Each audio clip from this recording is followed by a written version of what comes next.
मुख्यमंत्र्यांनी राष्ट्रवादी काँग्रेसचे नेते जयदत्त क्षीरसागर यांची बीडच्या घरी जाऊन भेट घेतली होती। एकीकडे अजित पवार यांनी राष्ट्रवादी काँग्रेस यापुढे भाजप मंत्र्यांसोबत कार्यक्रमात एकत्र येणं टाळेल असं वक्तव्य केलं होतं खरं, पण त्यानंतरही अजित पवारांबरोबर मुख्यमंत्र्यांसोबत ते दिसले आणि त्यानंतर आता जयदत्त क्षीरसागर मुख्यमंत्र्यांसोबत दिसलेत, त्यामुळे राजकीय चर्चांना उधाण आलंय।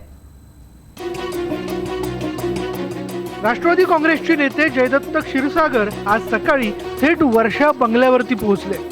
तिथून मुख्यमंत्र्यांबरोबर जयदत्त क्षीरसागर हे विमानाने बीडला पोहोचले। त्यानंतर मुख्यमंत्री क्षीरसागर यांच्या बीडमधल्या घरी गेले। तब्बल 40 मिनिटं मुख्यमंत्री तिथं होते। त्यांच्यासोबत ग्रामविकास मंत्री पंकजा मुंडेही होत्या। आता हा एवढा मोठा प्रवास एकत्र केल्यानंतर राजकीय चर्चा तर होणारच, पण राष्ट्रवादीनं ही भेट राजकीय नसल्याचं म्हटलंय। अशा वेळेला ठीक आहे, राजकारणामध्ये काही गोष्टी घडत असतात, आम्ही काय फारसे त्याकडे काय लक्ष देऊ इच्छित नाही। मुख्यमंत्री एखाद्या विरोधी पक्षातल्या नेत्याला भेटले म्हणजे ते पक्ष देतील असा अर्थ होत नाही, असं स्पष्टीकरण भाजप प्रदेशाध्यक्ष रावसाहेब दानवे यांनी दिलंय। एखाद्या राजकीय नेत्याच्या घरी एखाद्या दुसऱ्या पक्षाचा नेता गेला म्हणजे तो पक्षांतर करतो असं नाही आहे।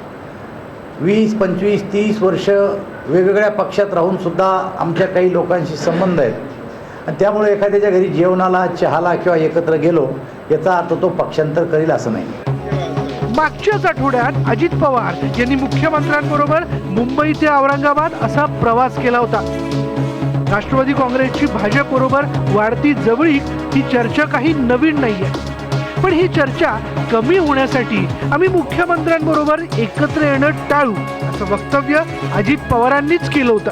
त्यामुळे राष्ट्रवादीच्या नेत्यांची वक्तव्य किती गांभीर्याने होतात याचं हे उदाहरणच म्हणावं लागेल। बीडहून शशी केवडकरसह प्राजक्ता पोळ, न्यूज 18 लोकमत, मुंबई।